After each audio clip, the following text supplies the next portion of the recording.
So I repeat, welcome to the 17th Geopolymer Camp. Each year I present the states of geopolymer research and development. I do a selection of what I consider being valuable to highlight since the last Geopolymer Camp. But this year is different since we are celebrating my 19th anniversary and 52 years of research and development on geopolymer science.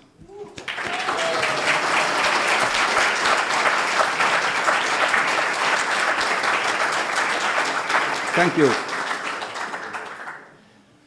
It will have two parts. First, why and how did I invent geopolymer science in the 1970s? It is not obvious. You'll see why. Second part, geopolymer science applied to archaeology. Why and how did I invent geopolymer science in the 1970s? I was born in March 23, 1935 in Villers-Saint-Paul, Oise, France. This is south of Saint-Quentin.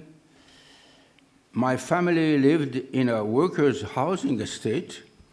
This is the red dot, a few meters from the largest French chemical plant at the time, Les Établissements Kuhlmann.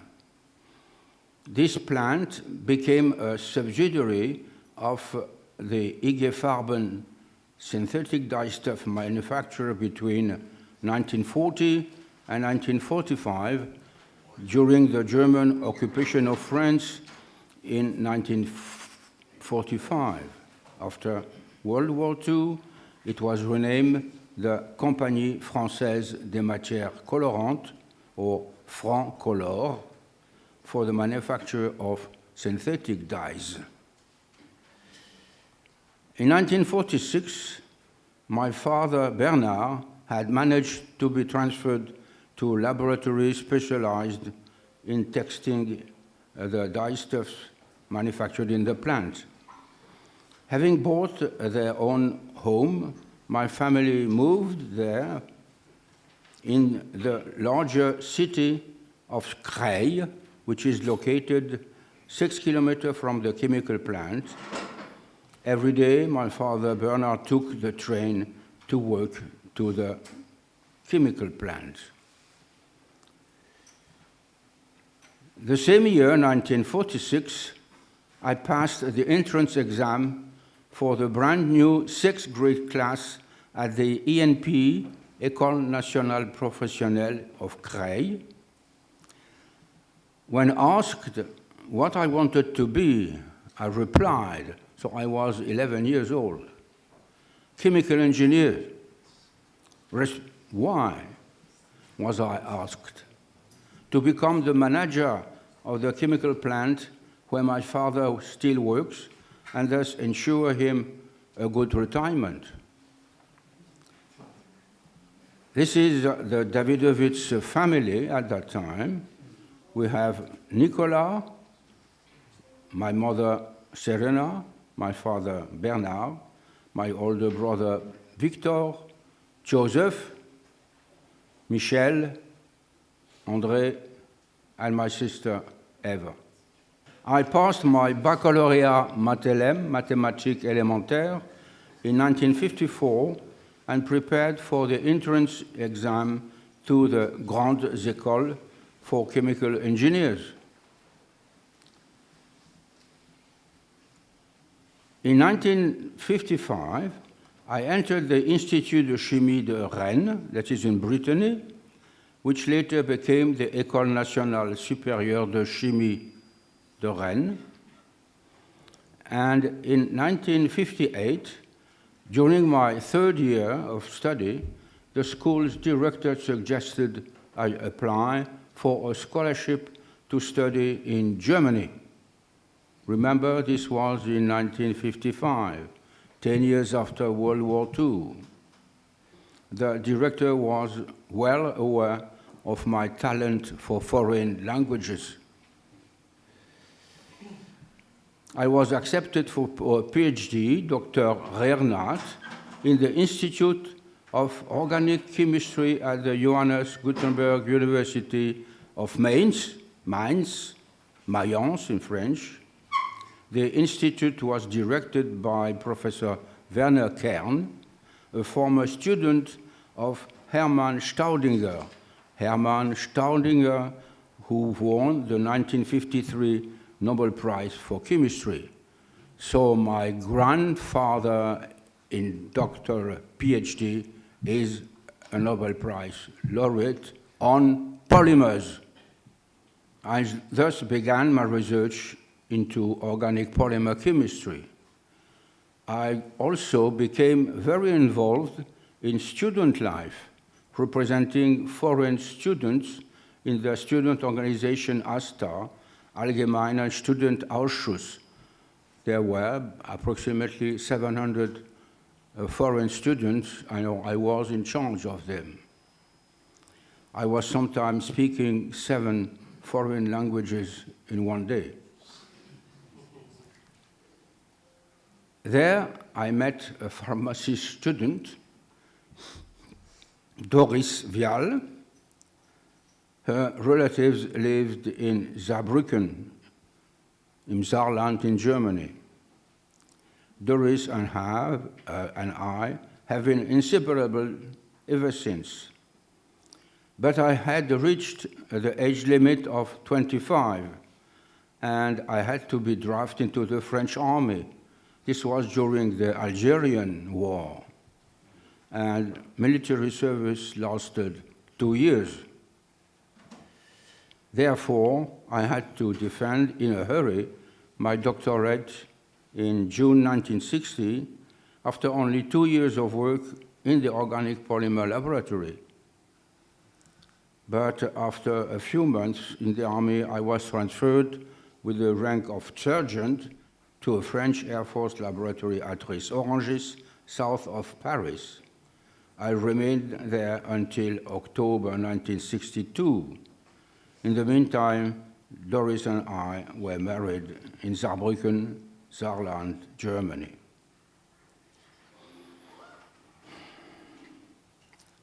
From 1962 to 1972, I worked on organic polymers for the textile and leather industries in France and in Germany. In 1964, I received the annual award from the French Textile Chemicals Society for my work on the quaternary structures of linear organic polymers. In 1969, I was hired by the French textile company Delsar Industries to create a research laboratory dedicated to organic polymer chemistry here in Saint-Quentin. When you see in Saint-Quentin remains of plants, factories, this has been the plants that were working at that time. My family was based in Düsseldorf, in Germany, and we moved to our newly built house here. When did the research and development work on geopolymer science and technology started, and why? It started in 1972. A lot of you are aware of this slide, but I repeat it, and I repeat it, and I repeat it. We had in 1970 in France an horrible fire in a nightclub where 150 young people were died because of the flames and fumes of plastic furniture and plastic decorations.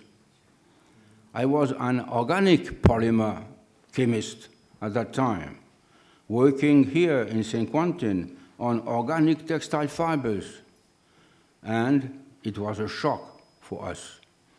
It was a shock for the industry. We discovered that plastics are dangerous.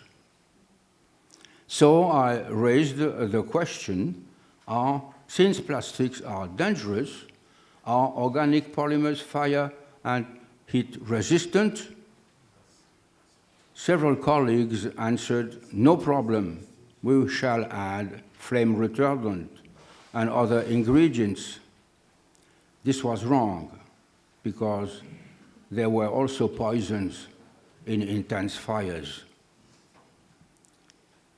For me, it was obvious that nature was stating, no, only minerals provide fire and heat resistance. So I set my target in 1972, which was to create mineral polymers in order to solve this problem. And we created a private research company here in St. Quentin with our textile industry partners. This private company was named CORDI S.A for Coordination and Development of Innovation. It was located not far from here, 300 meters from the campus, and in this building that has been an ancient textile laboratory, the building no longer exists. It has been destroyed and replaced by regular apartments. And this is how it looked like in the entrance. Everything is still in French at that time, and we were presenting our first applications.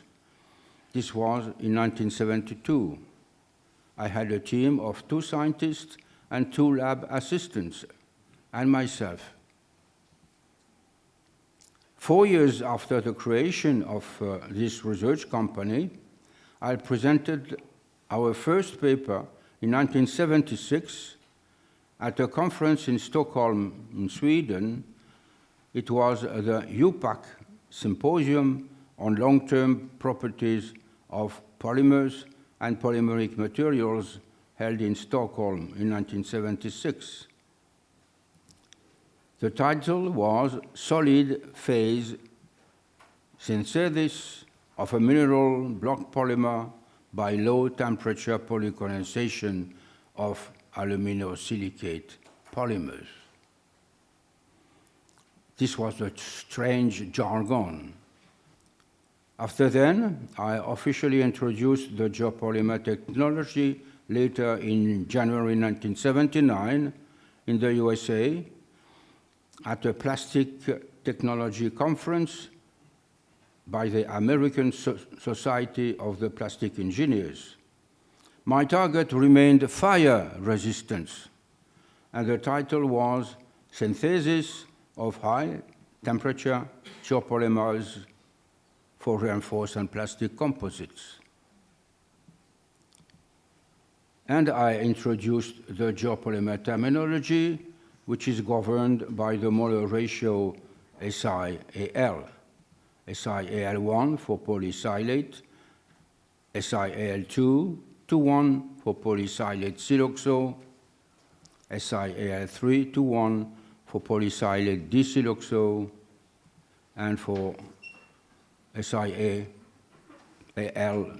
higher than 3, the silate link.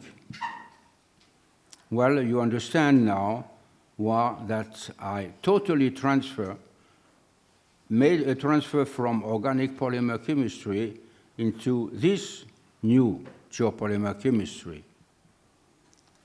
This is why this terminology had to be created. After 7 years of work at CORDI, we felt that it was now time to officially create the scientific institution dedicated to this new branch of mineral chemistry. In May 1979, the Geopolymer Institute was founded. This is a copy of the Journal Officiel of the French government, May 26, 1979. It is the foundation of the Institut de Recherche sur les Géopolymers et leurs applications. This is the declaration at the Bureau Institut de Recherche sur les applications et leurs. It is called in English Geopolymer Institute, Research Institute on Geopolymers, with the mission advancement of knowledge concerning geopolymers, teaching, dissemination, and applications of this knowledge in the technical and natural sciences, humanities, arts, and literature, as well as the exploitation of the geological resources. The head office, 20 Rue de la Fère, Saint-Quentin, this was in our company. I always start my keynote with the following pictures, because 90% of the participants are new. It is always interesting to show how everything started. This is our first Geopolymer conference, which was held in France in 1988 at the Université Technologique de Compiègne, located north of Paris. It is noteworthy that this conference took place 10 years after the discovery of the first geopolymer binder in our private laboratory, which was situated in Saint-Quentin, near the present-day campus. 30 years later, the research, development, and application of geopolymers can be found all over the world. Obviously, as the number of laboratories grows, so does the number of scientific publications. In the first years, with my reference paper published in 1991, which has been cited thousands of times, there are 1, 2, 3 publications per year, and then the number starts to rise slightly. In 2008, the Geopolymer Institute published the first and second edition of my reference book, Geopolymer Chemistry and Applications, and the 5th edition was introduced in 2020, and it has been translated in Chinese language. Following applications were developed: fire and heat resistance. Obvious, this has been my target. Cement and concrete, this came afterwards. Global warming CO2 emission mitigation. I have been involved in global warming CO2 emissions since 1990. It was 35 years ago. I started a project with Professor De La Roy at the Pennsylvania State University, and we asked for funding from the American EPA, Environmental Protection Agency. This has been declined. So when I came back to France, I started with European partners. Environmental technology. Why environmental technologies? Because the geopolymer binders and geopolymer structures are the ideal material for containing chemical waste and radioactive waste. This has been done and demonstrated at pilot scale. But one major question remained unsolved. And this question was, how long will it last? We only had a few years' experience, while environmental technologies require long-term data in the thousands of years and more. I choose to answer with archaeological science.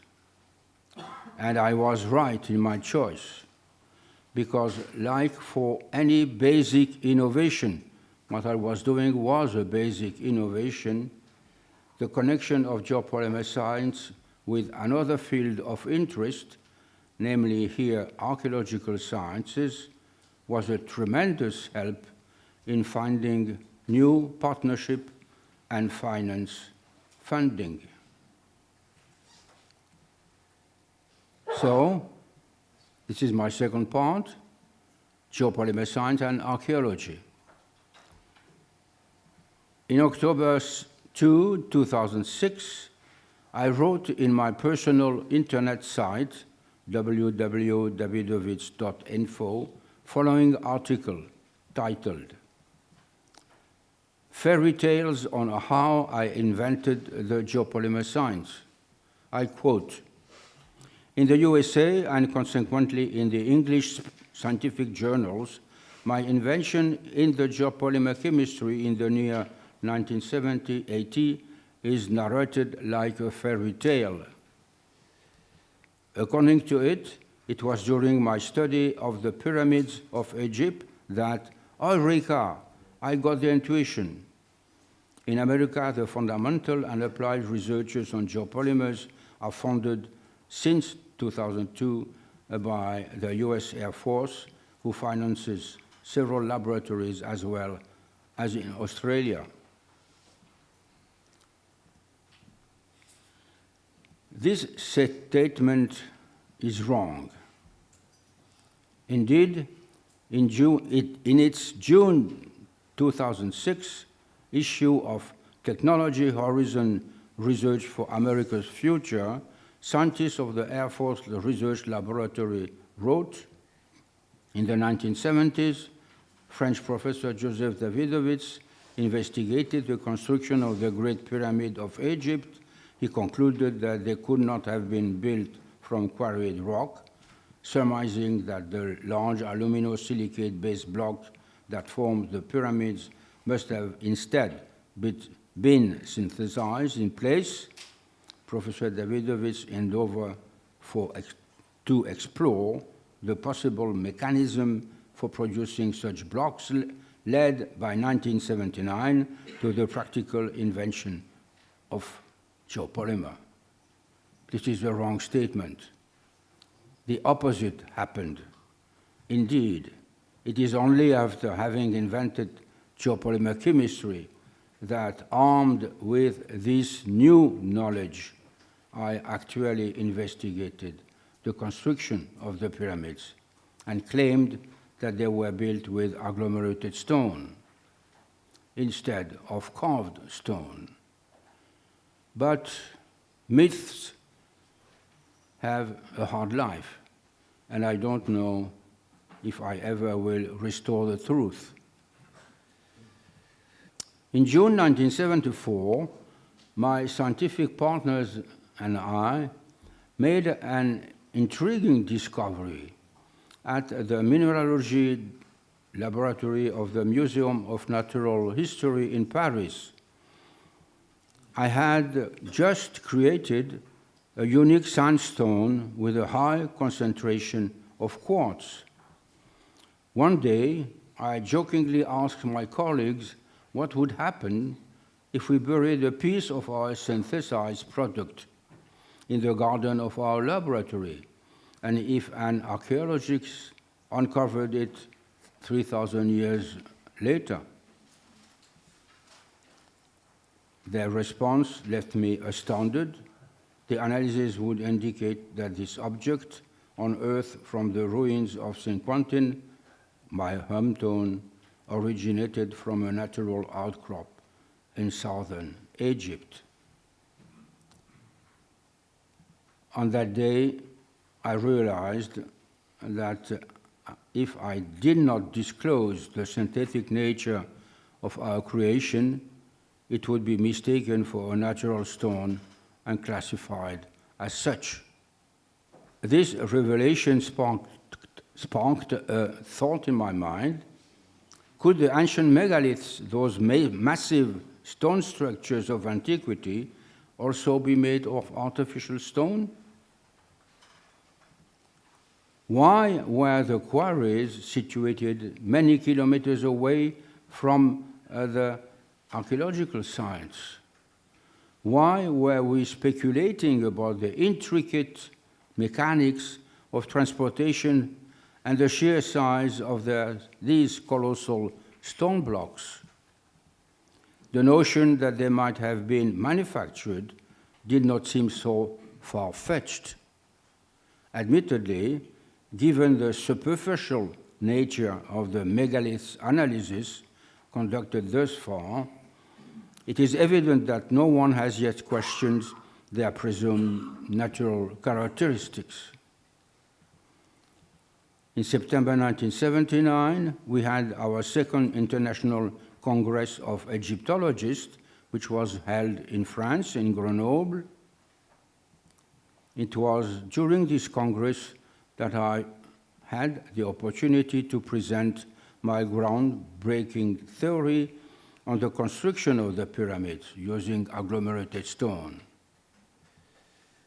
Instead of the conventional belief that the pyramids were carved, transported using sledges, and raised with immense ramps by an army of slaves, I proposed that they were actually created on site using molds, much like the process of working with concrete.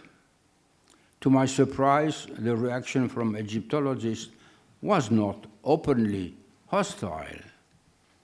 While they acknowledged that the ancient Egyptians possessed the knowledge to make intricate stone vases, enamels, and other small objects, they resolutely refused to accept that this knowledge could be applied to the grand-scale construction of monumental works, the pyramids. This stance has remained unchanged over the years, despite the growing body of evidence supporting my theory. In July 1980, Peruvian anthropologist Francisco Aliaga visited our lab and explained how he had worked with ancient craftsmen at the National Institute of Culture in Huancayo in central Peru. According to Francisco, the indigenous descendant of the Incas passed down stories of the builders of the magnificent megalithic fortresses of Sacsayhuaman near Cusco, employing a similar technique to render the rock malleable with the incorporation of plant extracts. We decided to present a paper at the 21st Archaeometry Symposium in New York in May 1981, with the title, Fabrication of Stone Objects by Geopolymer Synthesis in the Pre-Incan Huanca Civilization. Science journalist Walter Sullivan from the New York Times attended the Congress, and he wrote a long article in the Sunday edition of the New York Times dated May 24, 1981. It had the title, Testing of Relic Results in Surprises, and was also published in other US newspapers with another title, Technology Unravels Old Riddles. And they highlighted a very particular sentence. 1/3 of the article was dedicated to our presentation. Probably the most sensational proposal at the meeting was that many of the most impressive ancient monuments of the world were not carved, but cast from stone, converted into a plastic form by plant extracts. In the meantime, my bank, Crédit du Nord, closed the credit lines. Our research business was becoming too risky financially for them. Fortunately, my wife Doris had returned to her job as a pharmacist for a while, and she helped us with her job as a pharmacist in order to have our family getting a right living. Toronto, Canada, September 6, 1982. The Third International Congress of Egyptologists. At this Congress, I presented the first results of our analysis of stones from the Cheops pyramid, entrusted to me by the eminent French Egyptologist Jean-Philippe Lauer. Our XRD ray analysis show the presence of artificial materials. The the newspaper Toronto Star published an article entitled "Two Choices on How Pyramids Went Up." The first choice was the traditional, and the second choice was the Maya. The conference was held in a large hotel, like it is in Canada and the US, not far from the airport. And I was in the habit of eating fruits. I decided to find a supermarket. There was one about 20 minutes walk away from the hotel. I went there, and I was about to check out, and I saw an American popular science magazine called Omni magazine. At the time, Omni magazine was so popular in the US, they had much above 1 million exemplars per month published. I looked through it, and to my astonishment, I found an article reproducing the one in the New York Times. As I was passing through New York on my way back to France, I decided to meet the magazine's editorial. They were interested, and they sent the journalist Doug Starr to Saint-Quentin a few weeks later. October 19, 1982, we produced several geopolymer reproductions of bas-relief. The article written by Doug Starr appeared 4 months later after his visit to our lab in Saint-Quentin. The title was "The Pyramid, A Bold New Theories," and it is found even today in the archive network. February 9th, Munich, 1983. The chairman of the board, James A. Stewart of Lone Star Industries, is traveling in Europe by private plane. At that time, Lone Star Industries was the greatest manufacturer of Portland cement and construction materials in the Western Hemisphere.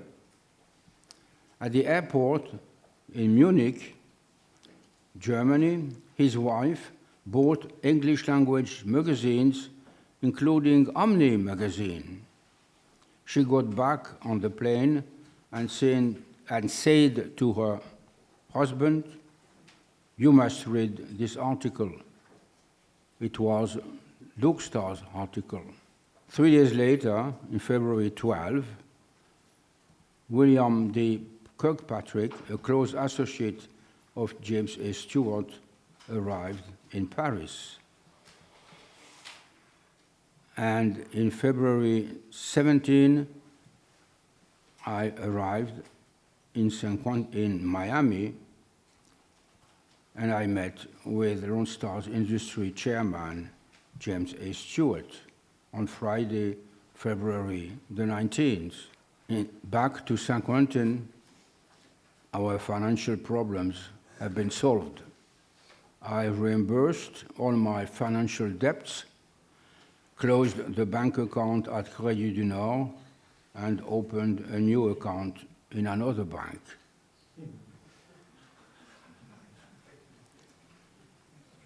August 1983, with Jim Sawyers as head of the Lone Star Research Laboratory in Houston, Texas, we started to develop early high-strength geopolymer cements on both geopolymer and hydraulic cement industries.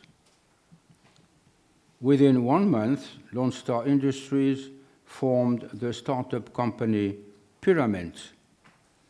The Pyrament blended cement was recognized in the construction industry for being one of the best cements ever. The testing has been done for repair of roads in Houston, Texas. Then in 1988, I sold all my patents to Lone Star Industries. In the meantime, in 1983, I was appointed professor of chemistry at Barrio University, Miami, Florida, and there I founded the Institute for Applied Archaeological Science to study worthwhile ancient technology and advance the clarity of ancient history. In 1994, for the breakthrough in cement technology, I received, jointly with James Stewart from Lone Star Industries, the Gold Ribbon Award from the U.S. National Association for Science, Technology and Society, and the U.S. Federation of Materials Societies. I was an active member of several scientific societies, including American Chemical Society, American Ceramic Society, American Concrete Institute, New York Academy of Sciences, and International Association of Egyptologists. In 2008, I started publishing the reference textbook, Geopolymer Chemistry and Applications, that I am still updating on a regular basis. The 5th edition was released in March 2020. And we started our Geopolymer Camp in 2008 with my son Mark, Frederick, and Rolf. This has been my state of the art for this year. Thank you for your attention.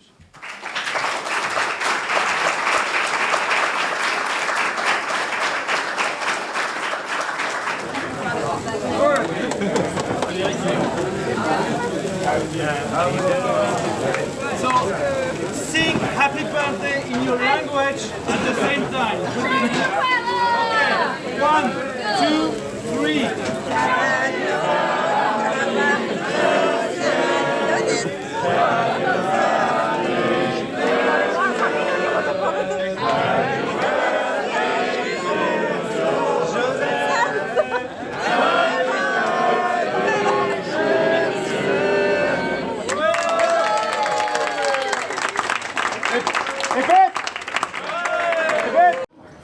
So I have to learn Chinese. It will be my 8th language.